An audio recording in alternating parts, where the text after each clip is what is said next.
आज हम आपको अध्याय 12 में ओम का नियम समझाएंगे। ठीक है, ये ओम का नियम क्यों कहा जाता है, इस नियम को ओम का नियम क्यों कहा जाता है और ये किस भौतिक विज्ञानी ने खोज की थी, इस नियम को बनाया था। ठीक है, तो 1827 में जर्मन भौतिक विज्ञानी जॉर्ज साइमन ओम ने, ये नाम था वैज्ञानिक का, भौतिक विज्ञानी थे जॉर्ज साइमन ओम। तो उन्होंने किसी धातु के तार में प्रवाहित होने वाली विद्युत धारा आई और उसके सिरों के बीच विभवांतर में परस्पर संबंध का पता लगाया। यानी जॉर्ज साइमन ओम एक ऐसे भौतिक विज्ञानी थे जो जर्मनी के थे। उन्होंने 1827 में धातु के तार में प्रवाहित होने वाली धारा आई और वी और उसके सिरों के बीच जो विभवांतर वी होता है, यानी वी और आई के बीच में संबंध को बताया। तो क्या नियम था वो नियम ये था कि एक विद्युत परिपथ में धातु के तार के दो सिरों के बीच विभवांतर वी उसमें प्रवाहित होने वाली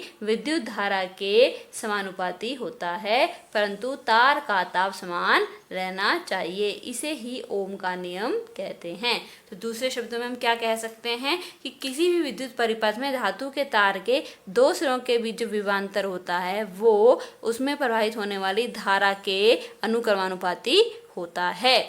ठीक है, इसको कैसे लिख सकते हैं, वी अनुक्रमानुपाती आई, यानी विभवांतर जो है वो उसमें प्रवाह धातु के तार के दोनों सिरों के बीच जो विभवांतर होता है वो और उसमें प्रवाहित होने वाली धारा के ये अनुक्रमानुपाती होता है। तो इसको कैसे लिख सकते हैं, v अपॉन आई बराबर नियतांक, नियतांक को यहाँ हम r कह सकते हैं। तो फॉर्मूला बन गया v upon I is equal to R, या हम इसे ये कह सकते हैं v बराबर क्रॉस मल्टीप्लाई हो जाएगा, तो v इन v की 1 से मल्टीप्लाई करेंगे तो v एकम v और i के r से मल्टीप्लाई करेंगे तो जाएगा i इंटू आर। तो v बराबर आई आर, ये फॉर्मूला हो गया विभवांतर का और धारा के बीच में संबंध का। तो किसी धातु के तार के दोनों सिरों में जो विभवांतर होता है वो उसमें प्रवाहित होने वाली धारा और उसके प्रतिरोध के गुणनफल के बराबर होता है। ये जो आर है ये नियतांक है जिसे हम प्रतिरोध कहते हैं। क्या कहते हैं, प्रतिरोध। इसका मात्रक क्या होगा, v को हम वोल्ट में कह सकते हैं, v वोल्ट में आ जाता है, और i क्या है, ये एम्पियर में होता है,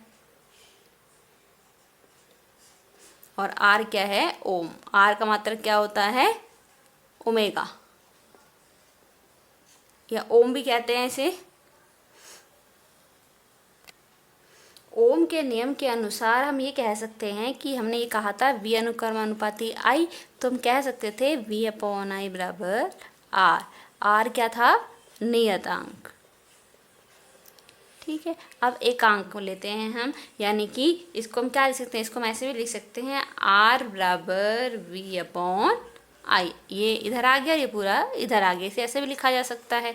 r जो है, r को क्या कहते हैं, प्रतिरोध। इसका मात्रक क्या होता है, ओम। तो 1 ओम, एकांक ले लेंगे, एकांक मतलब 1, तो 1 ओम बराबर 1 वोल्ट, v मतलब विभवांतर नहीं वोल्ट मात्रक इसका, i क्या है, धारा है, धारा का मात्रक होता है एम्पियर, तो उसको भी हमने 1 एम्पियर ले लिया। ठीक है, तो हम क्या कह सकते हैं, हम ये कह सकते हैं कि यदि किसी चालक के दोनों सिरों के बीच का विभवांतर 1 वोल्ट हो और उसमें प्रवाहित होने वाली धारा 1 एम्पियर हो तो चालक का प्रतिरोध 1 ओम होता है।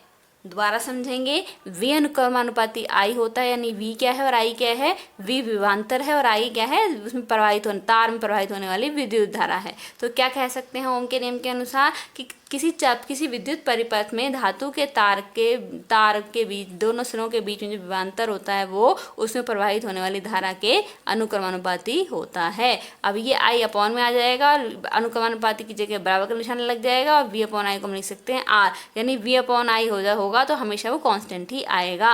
अब ये जो r होता है इसे प्रतिरोध कहते हैं। क्या कहते हैं, प्रतिरोध। प्रतिरोध का क्या मात्रक होता है, ओम। और इसे लिखते कैसे हैं, इसे ओम को ऐसे लिखते हैं, 1 ओम है तो 1 ओम ऐसे लिख दिया जाएगा।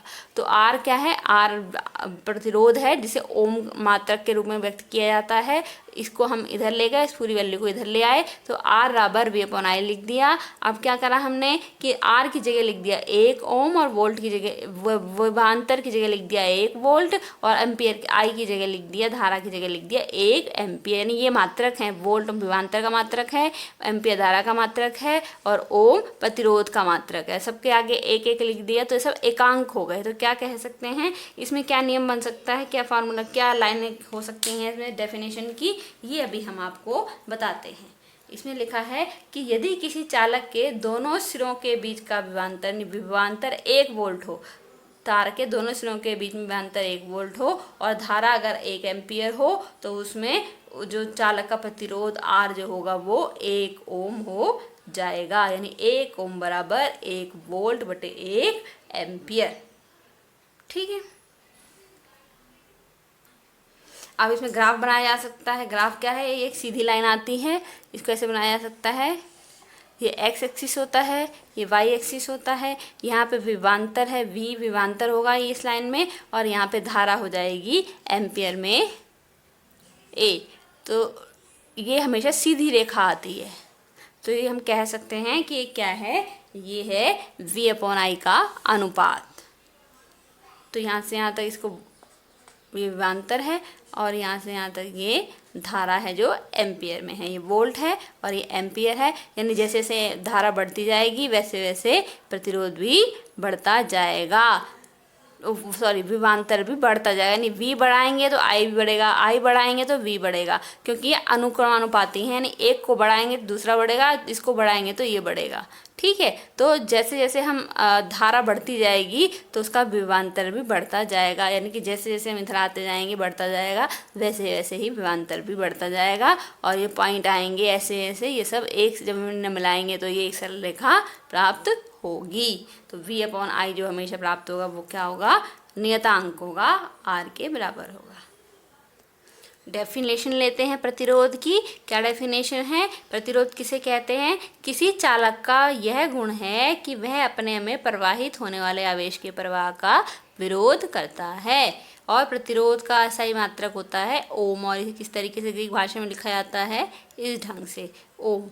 ओम के नियम के अनुसार आर बराबर वी अपॉन आई, जो हमने आपको बताया था। तो क्या कह रहे हैं इसमें, ये कह रहे हैं कि प्रतिरोध का मतलब होता है किसी भी चालक का वह गुण होता है कि वो अगर उसके अंदर आवेश हम प्रवाहित कर रहे हैं तो वो इसका विरोध करता है। अब क्योंकि वो अपने अंदर प्रवाहित होने वाले आवेश का विरोध करेगा, जितना विरोध करेगा उतना ही प्रतिरोध बढ़ता जाएगा, तो उसे हम उसे प्रतिरोध कहते हैं। प्रतिरोध का मात्रक ऐसे प्रणाली में ओम होता है, इसे ग्रीक भाषा के रूप में इस तरीके से लिखा जा सकता है। ठीक है, अब आते हैं हम धारा नियंत्रक पर। धारा नियंत्रक किसे कहते हैं, तो किसी विद्युत परिपथ में प्रतिरोध को परिवर्तित करने के लिए एक युक्ति का प्रयोग किया जाता है जिसे धारा नियंत्रक कहते हैं। कहने का मतलब ये है कि धारा नियंत्रक क्या होता है, धारा नियंत्रक का अर्थ है कि किसी भी सर्किट में, किसी भी इलेक्ट्रिक सर्किट में, विद्युत परिपथ में यदि परिपथ के प्रतिरोध को परिवर्तित करना हो, यानी हमने आर को चेंज करना हो बार बार, तो एक यंत्र आता है और एक युक्ति का प्रयोग किया जाता है। उस युक्ति को क्या कहते हैं, धारा नियंत्रक कहते हैं। किसी चालक के विद्युत प्रतिरोध के विषय में हम आगे अध्ययन करेंगे।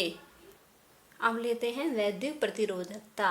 तो किसी चालक का प्रतिरोध किन किन बातों पर निर्भर करता है। पहला पॉइंट है चालक की लंबाई L के अनुक्रमानुपाती। अनुक्रमानुपाती का अर्थ होता है जैसे आर जो चालक की वैद्युत प्रतिरोधकता, जो चालक का प्रतिरोध है वो उसकी लंबाई के अनुक्रमानुपाती होता है। तो अनुक्रमानुपाती का ये अर्थ है कि आर बढ़ेगा तो एल भी बढ़ेगा। तो आर अनुक्रमानुपाती एल, यानी चालक का प्रतिरोध है वो उसकी लंबाई के अनुक्रमानुपाती होता है, और चालक का जो प्रतिरोध है वो उसकी अनुप्रस्थ काट के क्षेत्रफल ए के व्युत्क्रमानुपाती होता है। व्युत्क्रमानुपाती का मतलब अपॉन में, बटे में, यानी कि ये जब आर बढ़ता है तो ए कम हो जाता है, जब ए बढ़ता है तो आर कम हो जाता है, यानी कि एक दूसरे के अपोजिट होते हैं। तो आर जो है लंबाई पर निर्भर करता है, आर उसके अनुप्रस्थ काट के क्षेत्रफल पर निर्भर करता है। जिसे हम कैसे लिखते हैं, आर अनुक्रमानुपाती एल, आर अनुक्रमानुपाती 1/, या तो इसे कह सकते हैं आर अनुक्रमानुपाती 1/a, या कह सकते हैं आर व्युत्क्रमानुपाती a। ठीक है, तो जो किसी चालक का प्रतिरोध है वो L के अनुक्रमानुपाती होता है, उसके अनुप्रस्थ काट के क्षेत्रफल के व्युत्क्रमानुपाती होता है। और इन दोनों को हम मिलाएंगे। तीसरा पॉइंट क्या है, उसके पदार्थ की प्रकृति पर निर्भर करता है। नहीं, उसकी पदार्थ की प्रकृति कैसी है इस बात पर भी निर्भर करता है क्या, वैद्युत प्रतिरोधकता। तो R, अब इन दोनों को हम कंबाइन करेंगे तो दोनों में R है तो R ऐसे ही रहेगा, अनुक्रमानुपाती का निशान आ जाएगा, साइन आ जाएगा, तो और यहाँ पे L एकम L हो जाएगा और बटे में A आ जाएगा। अब R अनुक्रमानुपाती L/A है, तो क्या करेंगे, अनुक्रमानुपाती का निशान हट जाता है और इसकी जगह को कुछ स्थिरांक आ जाता है, अनुपातिकता स्थिरांक लिख देते हैं। तो इसे हम रो कहते हैं। क्या कहते हैं, रो, ये लिखा भी है, जहाँ रो को अनुपातिकता स्थिरांक कहते हैं, जिसे चालक के पदार्थ की वैद्युत प्रतिरोधकता भी कहते हैं। तो किसी चालक की तो रो तो ऐसी इस अनुपातिक के निशान को हटा के बराबर का निशान लग जाता है और ये वाला अनुपातिकता स्थिरांक लग जाता है और ये जो वैल्यू है ये वाली ये एज इट इज रहती है। तो आर, तो फॉर्मूला बन गया आर बराबर rho L into L upon A, यानी रो यहाँ लिखेंगे तो जब हम सॉल्व करेंगे संख्या दी होगी, रो दे रखा होगा, एल दे रखा होगा, तो इस रो के ऊपर गुणा करेंगे ए फॉर अनुप्रस्थ काट का क्षेत्रफल। तो आर बराबर, इसको लिखेंगे रो बराबर आर बराबर रो इंटू एल अपॉन ए। तो रो क्या है, रो अनुपातिकता स्थिरांक है और जिसे हम चालक के पदार्थ की वैद्युत प्रतिरोधकता कहते हैं। और इसका मात्रक क्या होता है, इसका मात्रक, इसको कैसे लिख सकते हैं, इसका मात्रक होता है आर, ओम हो गया आर, एल क्या है, एल जो है लंबाई होगी और ए के हर अनुप्रस्थ काट का क्षेत्रफल। तो अगर ये एल मीटर में है तो ए भी ए मीटर स्क्वायर हो जाएगा। देखिए कैसे निकालते हैं, मात्रक कैसे निकालेंगे ये समझिए। किसका मात्रक निकालना है, रो का। तो हम क्या करेंगे, रो को ही रहने देंगे और मात्रक निकाल रहे हैं ना हम, तो कैसे निकालेंगे ये समझ लीजिए। फॉर्मूला है आर बराबर रो इंटू एल अपॉन ए। इसको ऐसे लिख सकते हैं, क्रॉस मल्टीप्लाई कर दो तो ये क्या हो जाएगा, रो एल यहाँ आ जाएगा और आर ए इधर आ जाएगा, यानी आर इंटू ए, आर गुणा ए बराबर रो इंटू एल। ए क्या है, क्षेत्रफल है अनुप्रस्थ काट का, और एल क्या है, लंबाई है। आर क्या है, ओम है, प्रतिरोध है, इसको ओम कह सकते हैं। तो ओम गुणा मीटर स्क्वायर बराबर रो इंटू, इसका मात्रक निकालना है तो रो कैसे रहने देंगे, एल लंबाई है, मान लिया मीटर में है, ये क्षेत्रफल है तो मीटर स्क्वायर में हो जाएगा। आर का मात्रक क्या है, ओम, तो एक मीटर से एक मीटर कट गया तो रो का मात्रक कितना आ गया, रो का मात्रक आ गया ओम मीटर, ओम मीटर। तो वैद्युत प्रतिरोधकता का मात्रक क्या हो जाएगा, ओम मीटर। मात्रक क्या होगा, रो का मात्रक होगा ओम मीटर। ठीक है।